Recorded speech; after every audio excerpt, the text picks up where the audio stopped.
नमस्कार दोस्तों, कैसे हैं आप सब। उम्मीद करती हूँ आप लोग कुशल मंगल होंगे। स्वागत है आपका यशवर्धन गढ़वाली चैनल में। हार्दिक हार्दिक स्वागत है दोस्तों आपका।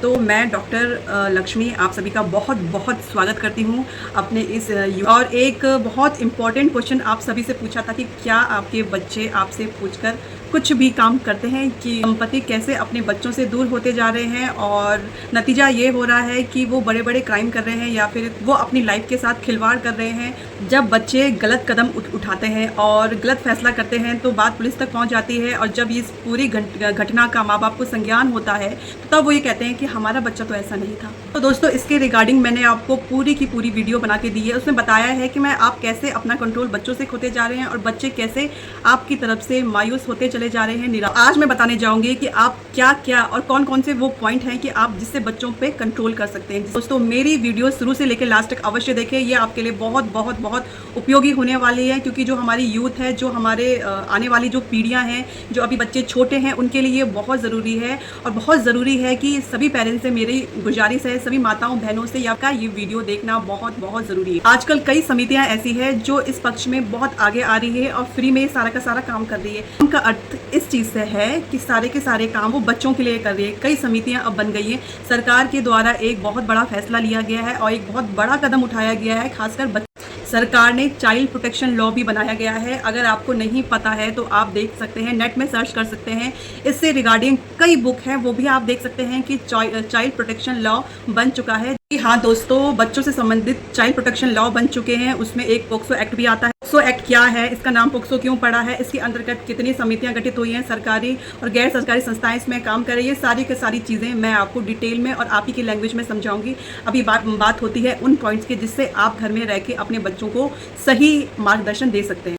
तो दोस्तों, आप सबसे पहले अपने बच्चे की काउंसलिंग करें। काउंसलिंग का अर्थ ये होता है कि आप डीप यानी कि विस्तार में बातचीत करें। जी हाँ दोस्तों, विस्तार में बातचीत करने से जो माँ बाप की बच्चों की दूरियां सबसे पहले तो वो कम हो जाएगी। फिर आपको समझ में आएगा कि आखिर हमारा बच्चा अनकंफर्टेबल यानी कि वो कुछ गलत महसूस कर रहा है अपने साथ, या फिर दिमाग में कई ऐसी बातें लेकर के बैठा है जो उसके लिए हितकर नहीं है। काउंसलिंग का अर्थ ये होता है कि सीधा सीधा काउंसलिंग माँ बाप को अपने बच्चों से जोड़ती है।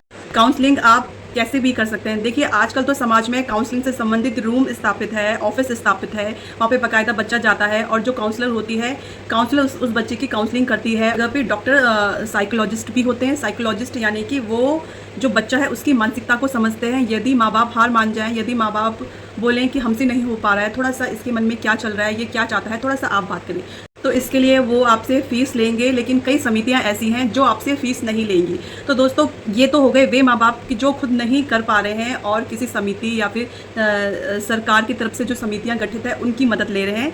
कई माँ बाप जो खुद से करना चाहते हैं उनके पहले तो आप डीपली काउंसलिंग करिए, यानी कि आप विस्तार में अपने बच्चे से बातचीत करिए। बातचीत वो किसी भी क्षण हो सकता है, ऐसे नहीं कि उसके लिए कोई उपयुक्त आप टाइम निकालें। वो कैसे, जैसे आप रोटी बना रहे हैं तो अपने बच्चे को वहाँ पे लाएं, वहाँ पे चेयर लगाएं, उसको बिठाएं, बात करें, ऐसे हंसी मजाक की बात करें। अच्छा, इसमें सबसे पहला प्रश्न ये है कि हम शुरुआत कहाँ से करें।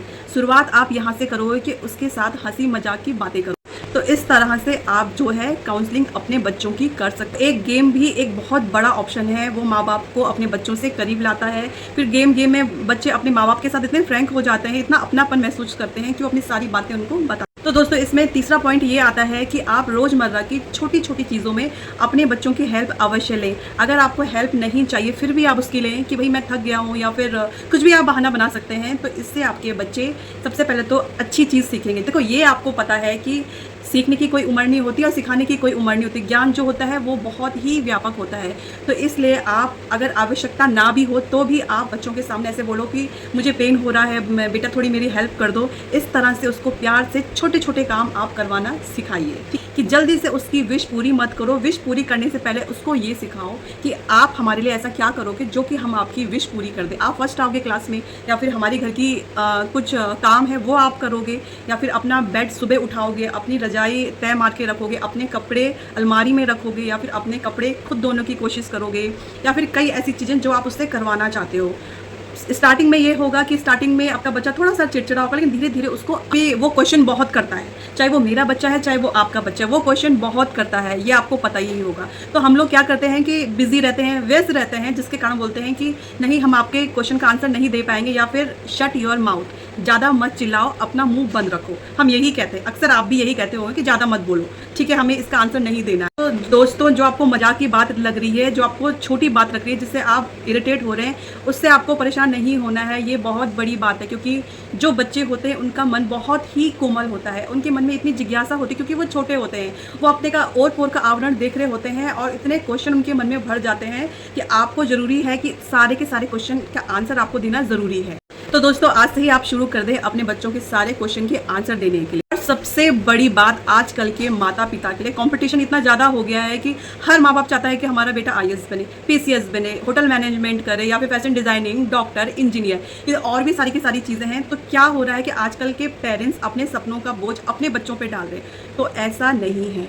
यदि अगर आपका बच्चा IAS नहीं कर रहा है तो इसका मतलब ये नहीं कि आपका बच्चा कुछ नहीं कर सकता। हर माँ बाप आजकल क्या हो गया है कि बेटा तुम ये नहीं कर सकते, तुम किसी काम के नहीं है। तो ऐसा नहीं होना चाहिए दोस्तों। मेरी हाथ जोड़ के विनती है आप सभी से कि अपने बच्चों पे अपने सपनों का बोझ मत डालिए, या फिर भेड़ बकरे की चालों में ना चले। यानी कि अगर ये फलाना ये कर रहा है तो ये नहीं कि आप भी अपने बच्चों से वो करवाओ। फलाना इंजीनियरिंग कर रहे हैं, आप पहले देखो आपका बच्चा कैसे कैपेबल है। जरूरी नहीं कि जो IAS की जो पोस्ट होती है, PCS की जो पोस्ट होती है, या फिर अदर जो पोस्ट होती है, वो आपके बच्चों को बहुत सक्सेस दिला सकती है। ऐसा नहीं है, वो भी अच्छा है। यदि अगर आपका बच्चे का इंटरेस्ट वहाँ नहीं है तो आप उसको कहीं और भी डाल सकते हैं। किसी भी व्यक्ति का हो सकता है, क्योंकि जो हमारे भारतवर्ष है, ये यहाँ पे बहुत नदियाँ हैं, और नदियों से मतलब है कि बहुत ज़्यादा संभावनाएं यानी कि आवश्यकताएं। हर जगह आप अपने आप को खड़ा कर सकते हैं, साबित कर सकते हैं।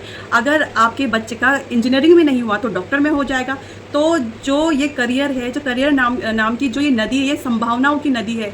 इतनी बड़ी नदी है, इतनी बड़ी वर्षा है कि इसमें बहुत सारी चीज़ें आती हैं। आप एक चीज़ लेके अपने बच्चे को फेलियर नहीं कर सकते। बहुत ज़रूरी है कि अपने बच्चों को सॉरी बुलवाएं, माफ़ी बुलवाएं। माफ़ी बहुत ज़रूरी है।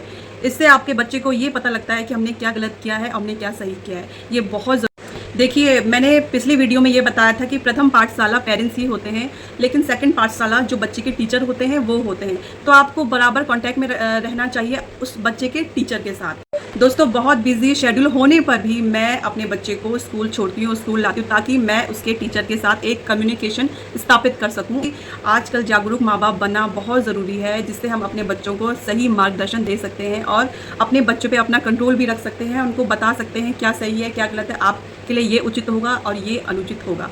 और बहुत ज़रूरी है कि आपका बच्चा कहाँ जा रहा है, स्कूल जा रहा है तो आप कम्युनिकेट करें उसके टीचर के साथ। अगर अपने दोस्तों के साथ जा रहा है तो दोस्तों के पेरेंट्स से बात करें। ये यदि आप अपने बच्चे को पॉजिटिविटी के साथ अपने घर में रखेंगे और अपने घर को एक सुंदर और एक हैप्पी और एक आदर्श घर बनाएंगे और एक स्थिरता रखेंगे। स्थिरता यानी कि एक बच्चा कभी मायूस होता है तो वो घर में ही तो आता है। तो घर एक मंदिर आप बनाएं। और एक तो दोस्तों, कई समितियां ऐसी हैं, कई विभाग ऐसे बने हैं सरकार के द्वारा, कई गैर संस्थाएं ऐसी बनी हैं, या फिर कई लोग क्लासेस ऑनलाइन भी दे रहे हैं। ऑनलाइन मैं आपको जानकारी दे पा रही हूँ अपने चैनल के माध्यम से, वो भी ऑनलाइन। तो ऐसी ही क्लासेस बहुत ज़्यादा हो रही हैं। पहले जब मैं गवर्नमेंट सेक्टर में थी तो मैं भी क्लास दिया करती थी, लेकिन अभी ऐसा कुछ नहीं पॉसिबल हो पा रहा है। तो मैं आपको बताना चाहूँगी कि बच्चों से संबंधित बहुत ऑनलाइन क्लासेस मिल रही हैं, और जिसमें अगर आपके पास पैसा नहीं है तो सबसे पहले आप उसका फ्री ट्रायल भी ले सकते हैं, कि फ्री में भी वो क्लासेस देते हैं कुछ लोगों को। ठीक है, ये तो हो गई उन लोगों की बात। कई लोग जो पैसा खर्च कर सकते हैं तो वो क्लासेस ले सकते हैं। कई लोग जो पैसा नहीं खर्च कर सकते हैं